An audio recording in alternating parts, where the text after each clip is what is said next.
You can call me stupid. Listen, you can call me sheep. You can say I'm lazy. You can say I'm weak. 'Cause I won't break, no, I know I won't wait. You're in trouble, deep.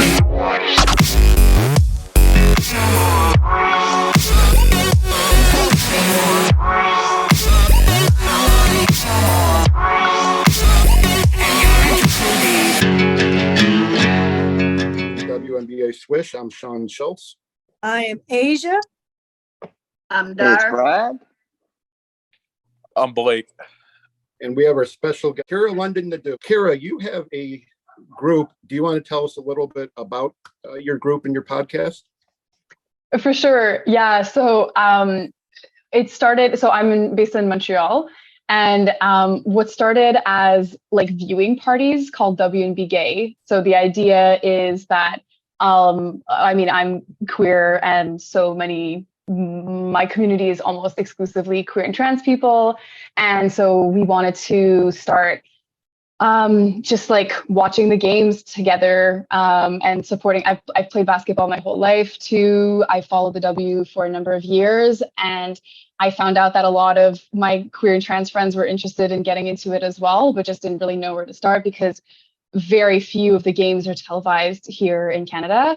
But through like the League Pass, we were able to get like HDMI corded up to the TVs in the sports bar. We had like the opportunity of this new ownership in a sports bar that wanted to make it a lesbian sports bar. So we started this like viewing party series called WNB Gay.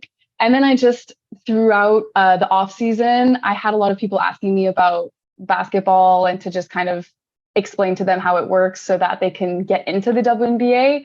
And because the lens that I view it through is this queer lens, I started the WNB Gay podcast, which is really just meant to be an introduction to people who, for various reasons, haven't really had the opportunity growing up to be playing sports and like to be in sports circles, but also like have the knowledge of how basketball works and how to really get into it. So that's a little bit about WNB Gay, the viewing parties, and the podcast. I imagine it's a good place to bring people together too, because then they can see these idols, these athletes, and kind of feel more comfortable being open about themselves. Totally. Yeah. I mean, that's like a huge aspect of the W that's been, obviously really pushed forward by the players. And there's something that feels really good about, even just as a viewer, like watching this league and feeling this representation or just like this normalization. It's not like that one queer athlete that's on the team. It's just, there's like a kind of synergy between what you see on the screen and then just how it feels to be like in a bar where the big TV is playing the WNBA and then the smaller TV is playing the MNBA. It's like a really special kind of like microcosm of, like this like really like alternate universe almost. For your lesbian and gay bars there are like here, they're funner than the regular bars anyway, so. Yeah, exactly. I'm sure that you've heard of the very successful preseason game in Toronto. What are your feelings and thoughts about the popularity of the W in Canada growing and the possibility of an expansion team? Yeah, I was at the game. So I traveled with, it was amazing. I'm so glad I went. I went with my partner and our friend. We drove the 6 hours that it takes to drive from Montreal to Toronto so that we could be there for the game. And awesome. Yeah, but I mean, people had come from Vancouver, which is, I don't even know how far it is of a drive, but it's like a 4-hour plane ride. Like the people wanted to see the women ball out. And it was great. Like, yeah, I think from what I've heard, the transit and like the border aspect of it was really smooth. So that's really hopeful. But also there was over 19,000 people. I think we were really close to 20,000. The most attended preseason game ever. It was really fun, and you kind of had the scope of audience members from like diehard fans who are like if the W comes to Toronto, I will have a season pass for sure. And then the fans who you also need, who are like, yeah, this just is like a fun event. I was down to watch some basketball. So it was awesome. It was also my first the first game I saw in person, which was Wow. personally great. How did you feel the energy was? What was the difference for you watching in person versus the TV? Oh man, like it is so different. Like you see, because we also had good seats. We were like 3 rows behind courtside.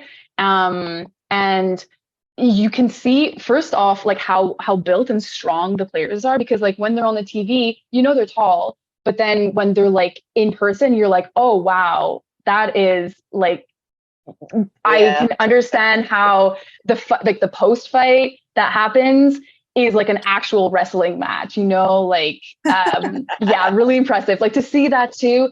Also, since it was a preseason game, we got to see so much play from the rookies. Like seeing, and also like we have our fantasy teams, so seeing like seeing Diamond Miller, seeing Dorka Juhas, seeing Taylor Stoll, who was fantastic in the game but got cut. But for me, what really stood out was Tiffany Mitchell, because you could see her when she was bringing up the ball, how comfortable she felt, especially compared to like Rachel Banham, who I think is better as a shooter. And I don't think that I would have been able to see that difference if I was just watching on TV. But seeing like the physicality felt really, you just notice stuff that you can't notice if you're just watching. So yeah, Tiffany Mitchell's also on my fantasy team. So I'm from that moment I picked her up because I'm like, no, she's going to be good this season. She's in a new place. Is it common for you folks to go to games in person? Dart, she goes to the Sky games with me. Yeah. Yeah, and at one point a few years back when they played like 10 minutes from the house, I had a season pass, so I go all the time. The ball, because I was not into basketball. We didn't, growing up, I was never into it. Don't ask me why. I just don't know. When we had a team here in San Antonio, I was a season ticket holder, so I was able to go like all the time. And Becky I Hammond. would, oh yeah, I would show up early to games. I kind of got spoiled a little bit too, because my season ticket rep kind of spoiled me sometimes here and there. Like I got to have box seats with the president of the WNBA at the time, Lisa Borders. So I thought that was pretty cool. And but now the only team that I could travel to for Texas now is Dallas, and that's 5 hours away from me. So From my understanding, Toronto and Philly are primed, to be announced in about 2 years as, expansion cities. Unfortunately, the commissioner is not doing as well as I think a lot of fans had hoped at the expansion, and she's missing opportunities. Yeah. Yeah, I mean, Toronto, Philly, and the Bay, right? Seem like kind of top. Yeah, but they'll do 2 at a time. Oh, you think Toronto and Philly over Toronto and the Bay? Bay would be better, but the thing with Philly is it's a basketball city and the location because of travel. So it makes it a tinge easier. They've been clamoring for it for a while, but Toronto definitely. In fact, I think she should have announced it halftime at that game. Right? yeah, I think that that would have been a good good. opportunity to do that. Yeah. It's true. What is like the impression from your side of things? Like, does Toronto seem like a good city from you guys also? Oh yeah, I think so. Yeah. I think it'd be a great market for it. Yeah. absolutely. It's a basketball city anyway. We see that from the NBA. They sell out. And the energy there from the fans is like something you're being starved of that you haven't had forever. Plus, you could also get people from New York State, because a lot of people I know back in the day used to go from Rochester to Toronto all the time just for the hell of it. Hey, I just know Raptors fans are wild. Then she could have announced it at that game, and she could have announced it along with it for the fans of Toronto, the citizens of Toronto. Let's do a contest. What do we name it? What do we design the logo? What's the name going to be? A way of engagement throughout the season. Oh, And yeah. then split it up and announce, okay, well, we narrowed it down 10, 4, 2, that sort of thing. Here, what are your favorite WNBA teams? Do you have a particular one you follow? Yeah, so I was okay. It's hard now that they've won, but I was an Aces fan before they won last year. But I feel like it's such a basic answer now. My less basic answer is the Sparks. I have so much hope in them. Yeah, I would say those are my top two, Vegas and LA. I love NECA. Like I love like as a basketball player, but I think that just her role in the Players Association Yeah. is also really Yes, impressive, for sure. Yep. because that must be a really tough spot to be in. And I know that like the CBA has issues and that the players could get just better conditions and obviously better pay. But I really sympathize with the fact that like she's the only person who's occupied this role for the last several years and that she's Right. run unopposed every time. I think that speaks volumes to people just being like, yeah, no, she's the best person for that. So yeah. Felt bad for Kelsey Plum because, you know, she was on the Aces. She's De'Erica Hamby's best friend, but she was also the VP of the Players Union. Three things which in the last few months are kind of pitted against each other. And she's a woman who has been very open with her struggles with mental health. Yeah. So, you know, I've always felt bad for her being put in that position, but she's been good at compartmentalizing. The Sky are a highly energetic team that are thoroughly enjoyable to watch and can definitely go places. Didn't Dallas just sign Kalani Brown today? Yeah. Yes. Yes. Yeah. They did. Yes. 0 points and 1 rebound in 5 minutes. I'm sorry. I was just reminded of why they cut her in the first place. Lexi Hall. Indiana's exciting. I mean, you got obviously Boston, but you have that young core that came in, well, at least most of them from last year. A little bit upset to see Emily Angsler cut. Little bit upset. What's your all opinion on roster size expansion versus team expansion? I think expanding to new teams is where it's at Yeah, for me more because more roster you give spots. you give girls more of a chance to make a team rather than get cut, you know? Yeah, Right. get three teams, you get what, 30 spots, 36 Yeah. spots? Yeah, exactly. So you won't have to cut anybody. I mean, And when the WNBA realizes that prioritization rules about to come bite them right in the ass because you got to report by day one of training camp. yeah, That's bullshit. Yeah, you're losing players because of that. Right. Good ones. Good ones. I understand the logic, so I can't fault the logic. Because you know, Dyer would agree with me. As fans, we would always get annoyed as hell at Mhm. players not reporting on time. But you're also playing Russian roulette business-wise with that because you're now putting players in a position where they have to choose overseas or here. And they'll come back and say, no, it's only the star players. It's only 4 or 5. Okay, well, those 4 or 5 make you 70% of your market revenue. Right. Yeah, exactly. Yeah. Yep. So Yeah. I mean, also like the W has been around, like is much younger compared to these other leagues, like compared to the European leagues. I'm not sure with respect to like the East Asian leagues, but and I'm not sure with respect to the Australian one either. But there is something that like is a little presumptuous about, hey, we're going to pay you significantly less than these other places. We haven't been around for as long, but we still expect you to prioritize us and this league over other leagues. I understand that the level is maybe higher in the W and like you want to create as good of a product as possible, but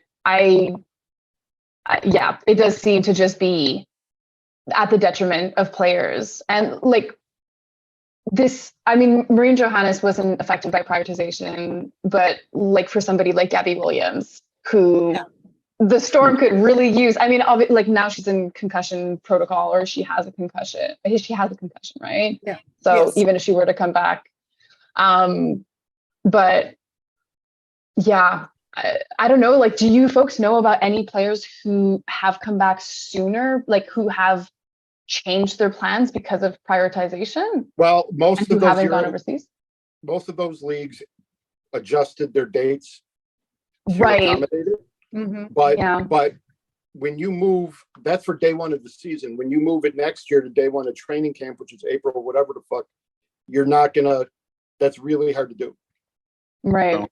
Now, Kelsey Plum has come out and made comments, clarity comments about we're not trying to say pay me as much as LeBron or any of those losers on the Boston Celtics, but just give me a percentage of revenue sharing, because if she sells a jersey, one of her jerseys at the Aces game, she gets $0.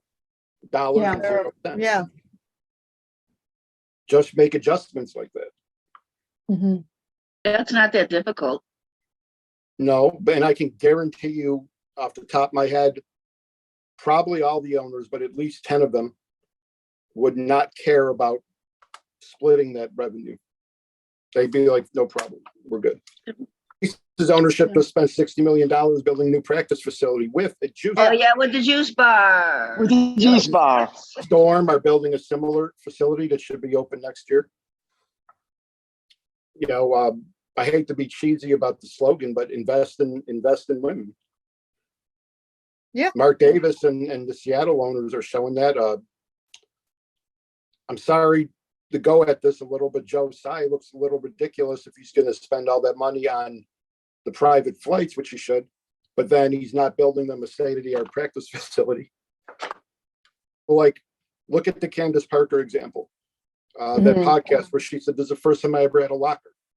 Yeah. Well, wait a minute. You were the star of the LA Sparks, started Chicago Sky. You didn't have a locker. Similar concept with Liberty. They shared a Barclays Center. Yeah. The Sky share it with the Wintrust with several college teams. So the Sparks, where are they at? Staples, or what used to be Staples? Crypto. The facilities have to be shared. These women should not have to share the facilities. I remember when the Sky went to the WNBA finals. Dar, you remember? And Oh, God, they didn't what even a get to play joke. in their home arena. Garth Brooks had a Man, concert yeah. and they kicked them out. Yeah, That's and we were crazy. all the way up in the fucking, and my seats are right practically on the court. That pissed That's me off. crazy. Oh, I'm sure it would. I don't blame you. Yeah, They were not able to play the WNBA finals on their home court. right, and that was the main thing. Yeah, Who was playing there instead? Garth Garth Brooks. I'm that? sure Is if that you went to, he's a country singer. If you went to Garth, I'm sure you would have said, okay. Oh yeah, It's just an example of that. Their practice facility, the Sky, I shouldn't laugh at that, is a park gymnasium in Oh, the yeah. suburb called Saks Recreation Center. Oh, wow. Whoa. Remember the San Antonio Stars, their practice facility was at the George Gervin Academy, which is like a little school. Wow. Dallas plays at a school gymnasium, College Park, or College Oh, Station or something. The Liberty have to share it. And I don't see why. Like I said, you got Aces, Storm, Phoenix, if I'm forgetting off the top of my head, but owners who invest and they get their own arenas. Why should Candace Parker have to play 20 years, go through crap with the maternity leave early on, and then now have to say for the first time she has a locker? Yeah, it's pretty pathetic. Yeah. About like, what's the deal with the college basketball players having seemingly such better conditions than the it seems like there's more fans, they can get more money through the NIL deals than they could get through the W in their rookie contracts. What is the deal with that? Do the fans just That's a not good come question. from the college spaces? I think that, first of all, college teams are more widespread, so they have reaches that the WNBA teams don't. So we used Blake as an example earlier. He can't go to no WNBA games. There's no teams around him, but he can go to an LSU game. That's reasonably close. And I think when you're loyal to a school, it's more like a family. It's more like an identity issue than if you're a Sky fan. Yep. Mm. And right now, because of NIL that you brought up, they're making way more money in college. That's why I laugh every time I go into the rooms and see fans talking about the big, beautiful draft next year. None of them players are going to be in the draft next year. None. Zero.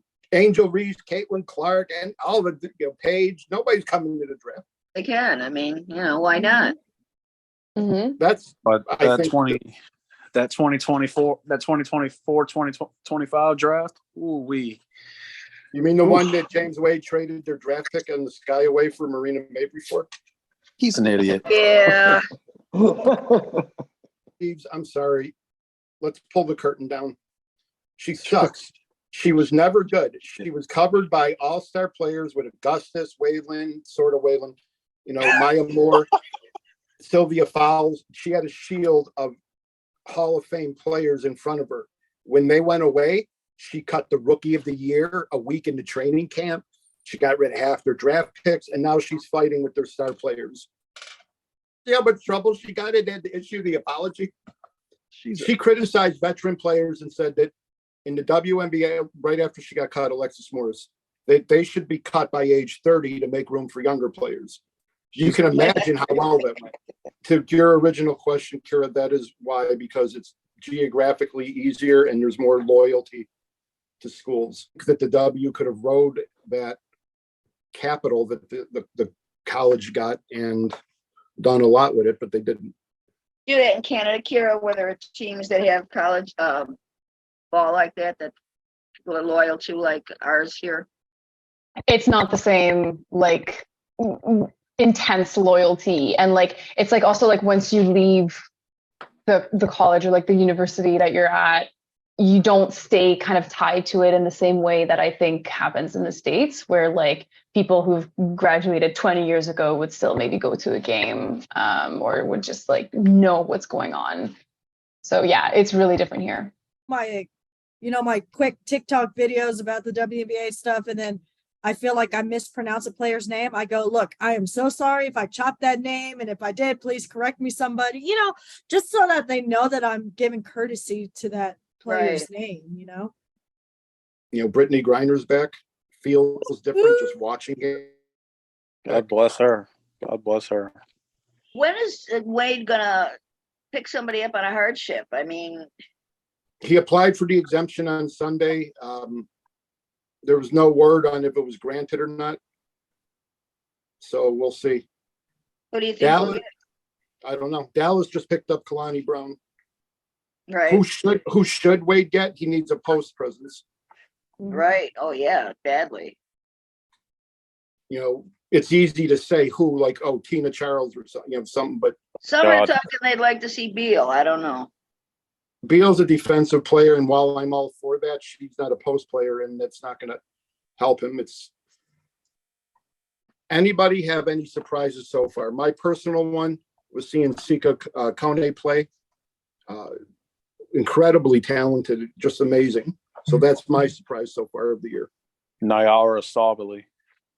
I mean, I mentioned Tiffany Mitchell is to me a surprise. Sika Kone the other night was great. Just like the post to post kind of like wraparound pass. Don't say Rachel Banham. Rachel Banham. Don't say Rachel Banham. Tiffany Mitchell's done great for Minnesota. I mean, not that her talent's surprising, but just kind of right out the gate, taking leadership, both ends of the court. I think also the Connecticut Sun as a whole, like they didn't have that many moves in the offseason aside, acquiring Rebecca Allen, but then losing Jonquel Jones. But they look great. I was not expecting them to come out looking like this after what seemed like an offseason that was akin to the Sky offseason. And even the Sky are surprising me too. Yeah. I'm like, where is this 3-1 record coming from? I was not expecting that. That's different than the NBA. The W, when they faced hardship like injury and whatnot, they tend to do better and rise to the occasion. Like look at Phoenix last year. Because we're women. Women tend to rise in the face of adversity. Yeah, we're sissy. Do we not? We should do that. Right?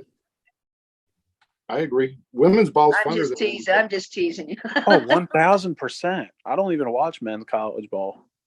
Yeah, I don't watch I'm the men's same NBA way. ball if I don't have to. Apparently the Boston Celtics don't either, but Last night was I was surprised from last week when LA went up against the Aces for the first time, and they were a little feisty in that first half. I mean, I know that they kind of let it slip after halftime, but they didn't that have first- a NECA.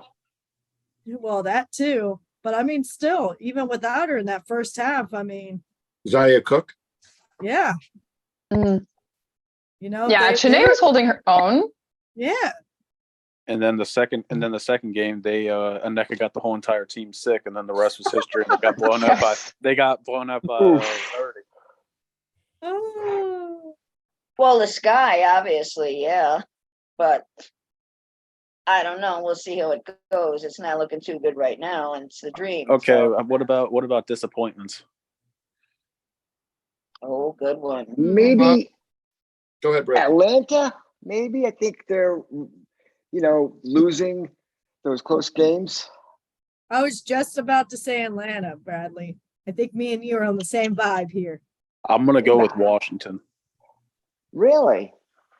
Yeah. I'm gonna go with Brad and Asia on Atlanta. Yeah, I went into the season being extremely excited for him. I love the team. I love the coach. I And like Atlanta. today's day and age is responding to controversy. Let's wrap it up. Kira, tell us one more time where to find your page and your podcast and when to hear it.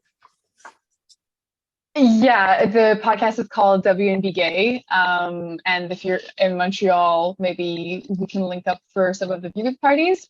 I just do it for fun, so I'm not following any particular timeline. But when there's something that I feel like could be useful to talk about, I release a new episode. So definitely not as diligent as this group. But yeah, that's where you can find me.